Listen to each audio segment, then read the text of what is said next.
The idea of exotic dancing is something that doesn't exist in Africa.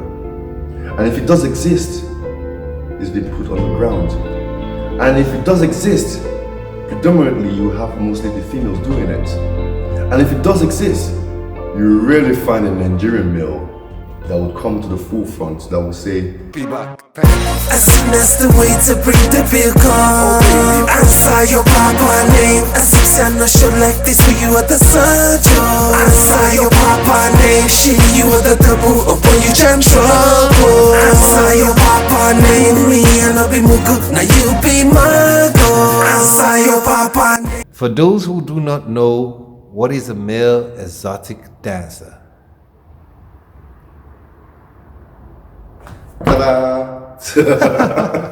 A male exotic dancer.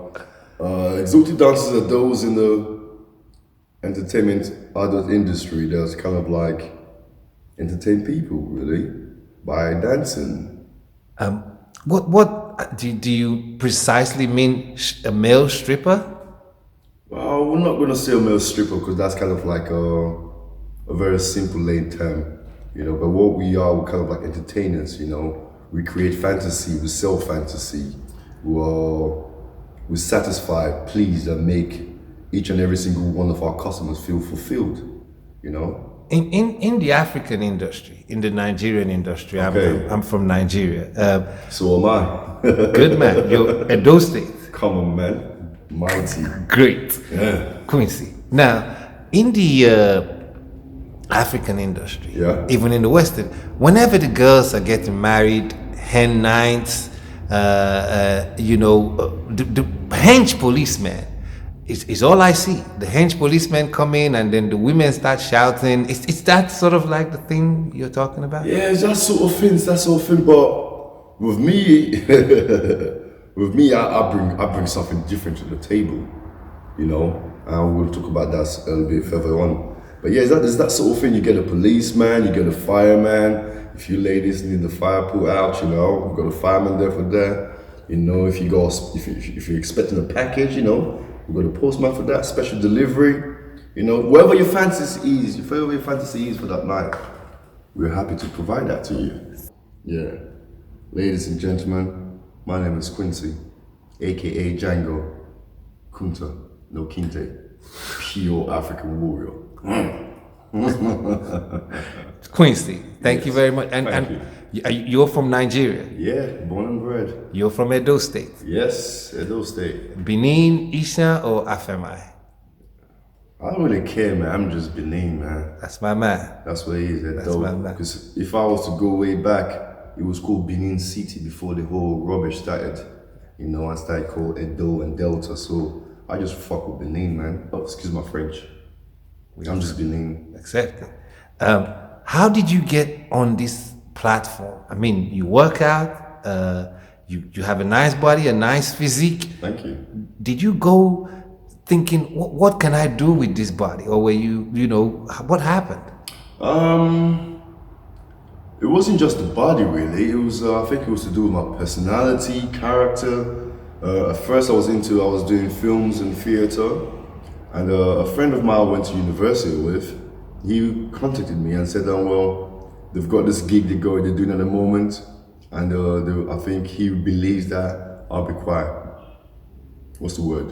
Suitable for it? For the role, yeah. Yeah, for the role and stuff. I thought, okay. And you know, and he filled me in, first of all, he told me about it, exotic dancers and stuff like that.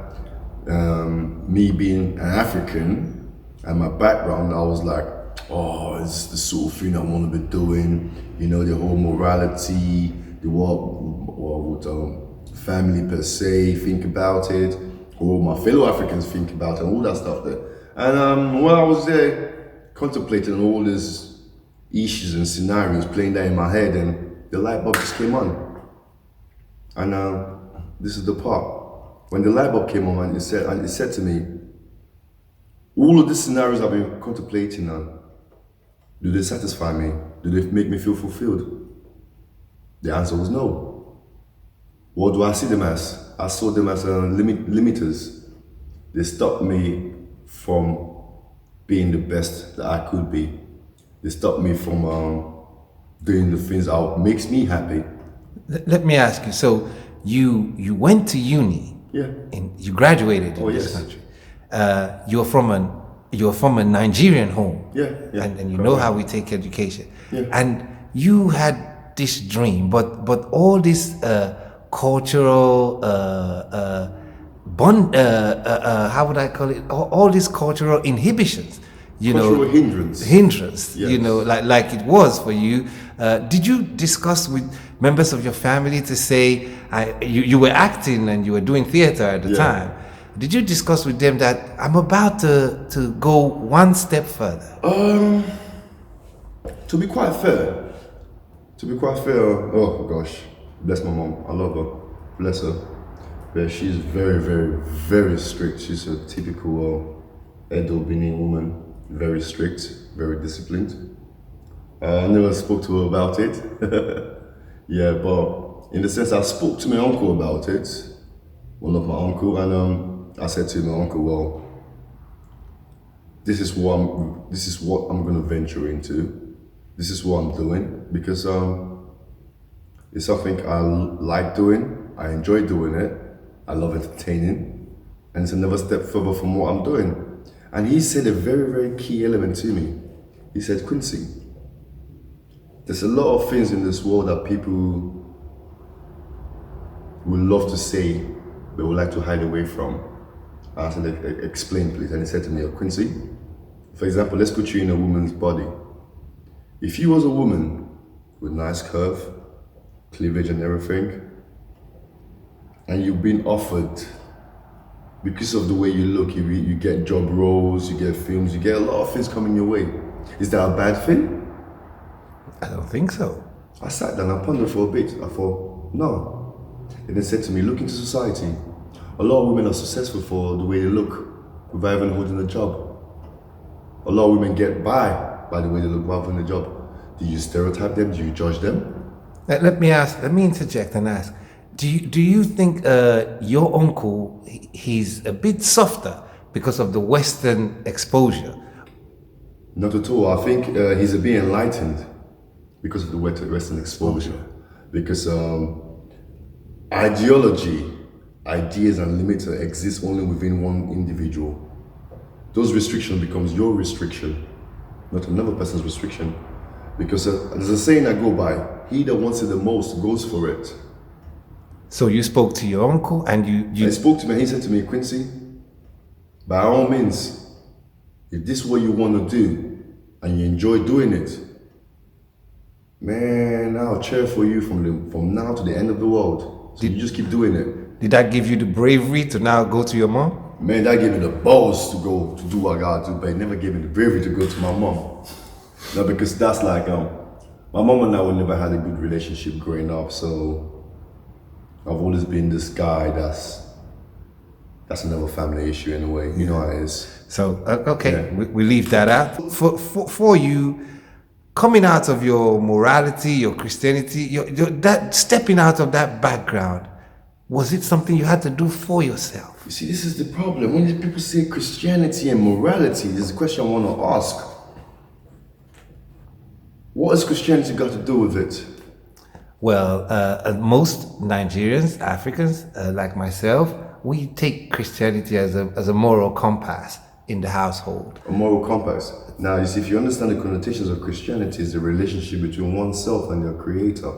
This is true. Right? But it's fascinating how people tend to make Christianity an identity for parade. Right? And they tend to beat people with a baton on it. You know, with a certain ideology.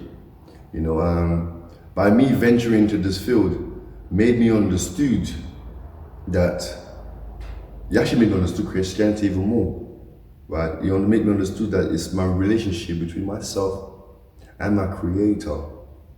And also, if you understand somewhere in the good book, it says, he without sin cast the first stone, you know? So, never point the fingers out. So these were all the things that you had to consciously go through in order Yes, absolutely.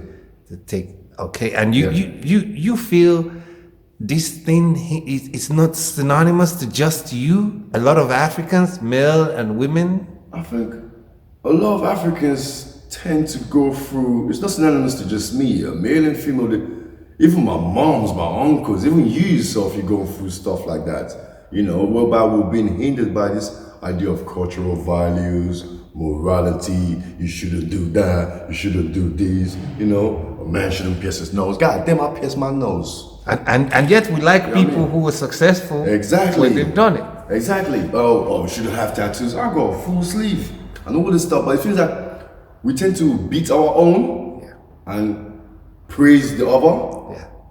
But that's being a prejudice, you know? Yeah. I think what we need to do is to support our own more. Do you know what I mean? Yes. Like instead of running out there and blowing the horns over something very trivial, we should look within our home and thinking, you know what?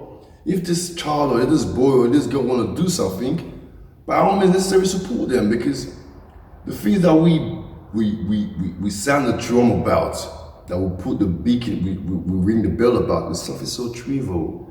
For example, dancing as a male dancer, as an exotic dancer, I understood within our community, especially the African community, our women are so, what's the word?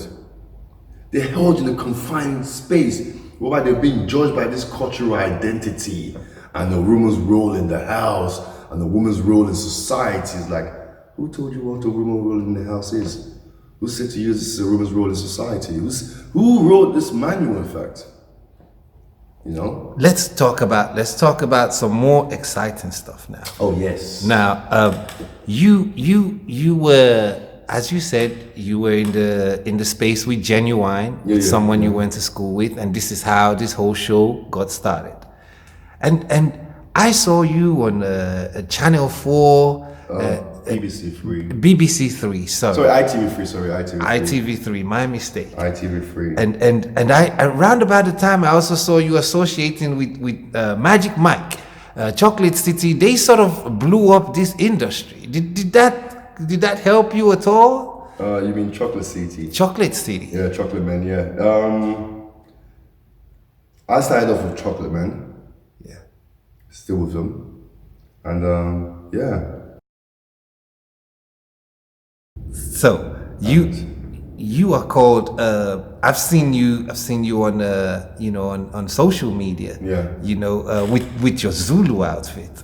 You know, I think and the first time we sort of conversated, you said you are when you come on stage, you are the African king, the Afrobeat king. Is that how you roll? That you only dance to you have a certain character and you only dance to a certain type of music? To be quite fair, I'll be very honest, to be quite fair, when I started Chocolate Man thing, it's like the Afrobeat was rising as well. And when I looked into the crowd, they were like, oh yeah, you had a fire, like I said, you had the fireman, the postman, and you had the SWAT, the officer, and all that stuff. Yeah, these were all predominantly black guys, but I was like, wait, before the Chocolate Man,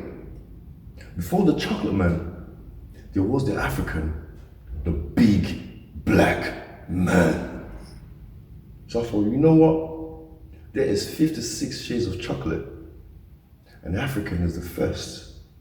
So when I think about it, I will always be an African. I was born in Africa, and I will die an African. My kids will always be an African. With that being said, I will only dance to I will only dance to my Afrobeat. Great. And that's it, really. Great. So my performance and my ethics is strictly Afrobeat. Because I bring that to the forefront. It's something, because when I think about it, the idea of exotic dancing is something that doesn't exist in Africa.